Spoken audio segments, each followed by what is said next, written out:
First of all thank you so much super sarcastic for choosing me as a collaborator. And जितने भी लोग ये video देख रहे हैं, मैं तुम लोगों से ये उम्मीद करता हूँ कि अगर तुम लोग यहाँ तक पहुंच गए हो तो तुम लोगों को आज के इस वीडियो का टॉपिक तो पता चल ही चुका होगा। वेल, आज के इस वीडियो में हम लोग बात कर रहे हैं कि इंडिया के अंदर सुपर हीरो जॉनरा की मूवीज किस तरह से गिरती जा रही है और इनकी पॉपुलैरिटी कितनी कम हो चुकी है। जहाँ पर अगर मैं इनकी पॉपुलैरिटी की बात करूँ तो इनकी पॉपुलैरिटी गिरने का अंदाजा तुम लोग इसी चीज से लगा सकते हो कि मार्वल के फेज 4 में आई हुई one of the best movie यानी कि वकांडा फॉरएवर, उसकी कितनी अर्निंग हुई थी। यानी कि अगर मैं टोटल बॉक्स ऑफिस कलेक्शंस की बात करूं तो कुछ $800 मिलियन के करीब इसकी कमाई हुई थी, जहां तक मेरा अंदाजा है। मुझे क्लियर नहीं पता, एक बार चेक कर लेना, पर इतना ही कुछ था कि $800 मिलियन के करीब इसने कमाई करी थी। और अगर तुम लोग सोच रहे हो कि मार्वल के पुराने प्रोजेक्ट्स के हिसाब से ये कमाई काफी अच्छी खासी कमाई है, तो मार्वल के फेज 4 के पुराने प्रोजेक्ट्स के हिसाब से ये कमाई अच्छी खासी है। लेकिन अगर तुम लोग ब्लैक पैंथर की पहली मूवी को उठाओगे और उसके साथ इसका कंपैरिजन करोगे तो तुम लोगों को पता चलेगा कि ये उसके करीब तक नहीं पहुंच पाई है। जहां ब्लैक पैंथर ने टोटल कमाई करी थी कुछ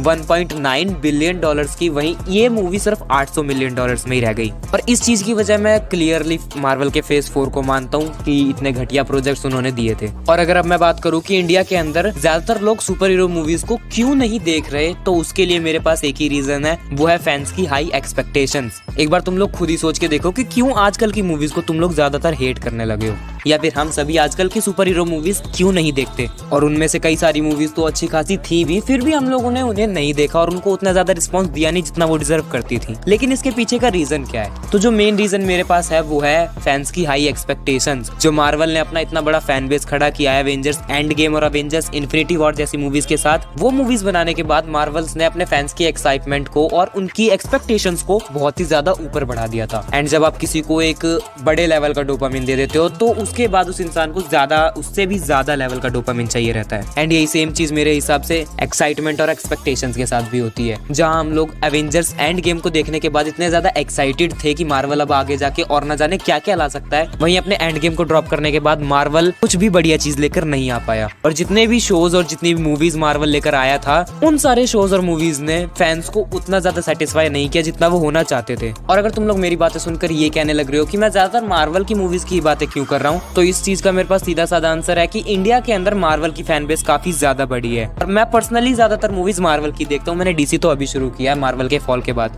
और फिलहाल के टाइम पे डीसी की जो हालत है वो भी हम सब जानते हैं। डीसी की आने वाली मूवी द फ्लैश के लिए ही ज्यादातर लोग एक्साइटेड दिखाई दे रहे हैं और कुछ भी नहीं। और मार्वल के लिए तो बस लोकी सीजन 2 के अलावा मुझे लगता ही नहीं कि किसी चीज के लिए एक्साइटमेंट बची भी है। और अब अगर मार्वल लोकी के सीजन 2 में भी हमें डिसअपॉइंट कर देता है तो मार्वल के पास कुछ नहीं रहेगा हम लोगों को दिखाने के लिए, और अपनी जो इतनी बड़ी फैन बेस उन्होंने तैयार करी थी उसको वापस से इकट्ठा करने के लिए। तो वेल, मेरा पॉइंट बस इतना ही था। अगर तुम लोग मेरे पॉइंट से एग्री करते हो तो कमेंट में जरूर बताना। तो सबसे पहले मैं शुक्रिया अदा करना चाहूँगा आउटसाइडर ओजी भाई का, जो उन्होंने मेरे साथ कोलैब किया और मैं उनके पॉइंट के साथ बिल्कुल एग्री करता हूँ। और मैं मेरे भी कुछ 5 पॉइंट से वो आप लोग के सामने रखना चाहता हूँ। Number 1, over saturation. मेरे हिसाब से मार्वल वालों ने इतने सालों में इतनी मूवीज़ निकाल दी है कि लोगों को फटीग आ गया है, वो इतनी सारी मूवीज़ देख चुके।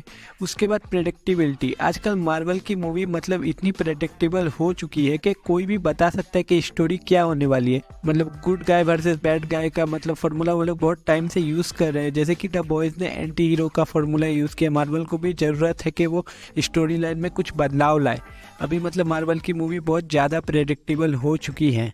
Number 3, lack of novelty. आजकल के टाइम पे मार्वल की मूवी उतनी फ्रेश नहीं है, उतनी मतलब उनका कॉन्सेप्ट फ्रेश नहीं लगता जितना कि जब वो आए थे, मतलब 2008 में जब उन्होंने शुरुआत करी थी उस टाइम पे जितना उनका कॉन्सेप्ट फ्रेश लगता था, आज उतना फ्रेश नहीं लगता है। Number 4, character development. आज के टाइम पे देखो मार्वल के कैरेक्टर में 1% कैरेक्टर डेवलपमेंट नहीं है। उस टाइम पे मतलब जो टोनी स्टार्क का, कैप्टन अमेरिका का और थॉर का कैरेक्टर डेवलपमेंट अभी बर्बाद हुआ है थॉर 4 में, लेकिन उससे पहले थॉर का कैरेक्टर डेवलपमेंट बहुत बढ़िया हुआ था, एंड गेम तक भी बढ़िया हुआ था। और मतलब आयरन मैन का कैरेक्टर डेवलपमेंट तो पूछो ही मत भाई, किस लेवल का था। लेकिन अभी जो नए कैरेक्टर आए हैं उनके कैरेक्टर डेवलपमेंट देख लो, see Hulk. Number 5, no connection to audience. मतलब आज के जो कैरेक्टर है उसके साथ ऑडियंस इतना कनेक्शन नहीं रख पाती है। जैसे कैप्टन मार्वल हो गया, मतलब वो लोग बहुत ज़्यादा पावरफुल है, लेकिन उस टाइम पे जैसे captain America, iron man, Thor भले ही बहुत पावरफुल था, लेकिन उसके जो इमोशंस थे वो ईगोइस्टिक था। फिर उसमें जो डेवलपमेंट आया उस तरह से लोग पहले बहुत कनेक्शन फील करते थे, लेकिन आज के टाइम पे वैसा नहीं हो रहा है कैरेक्टर के साथ। तो बहुत ज़्यादा ही पावरफुल हम लोग को दिख जा रहे हैं उनके साथ इतना मतलब कनेक्शन फील नहीं हो पा रहा है। तो पहले के टाइम पे जो कनेक्शन फील था वो अब नहीं हो पा रहा है। मेरे हिसाब से यही 5 रीज़न मैं देता हूँ आप लोग को कि आज के टाइम पे सुपर हीरो मूवीज़ या फिर मार्वल की मूवीज़ इतना नहीं चल पा रही। डीसी का तो मैं कुछ कहूँगा नहीं, क्योंकि अभी तो उन्होंने यूनिवर्स को रिबूट मारने का सोच लिया, जिसकी वजह से उनकी जो अभी हाल फिलहाल की मूवीज़ है वो लोग नहीं देख रहे, क्योंकि ये इसका कोई कनेक्शन ही नहीं होगा तो क्यों पैसे खर्च करें लोग। तो ठीक है, आज के लिए इतना ही। मिलते हैं आपसे अगली वीडियो में, और शुक्रिया आउटसाइडर ओजी भाई का।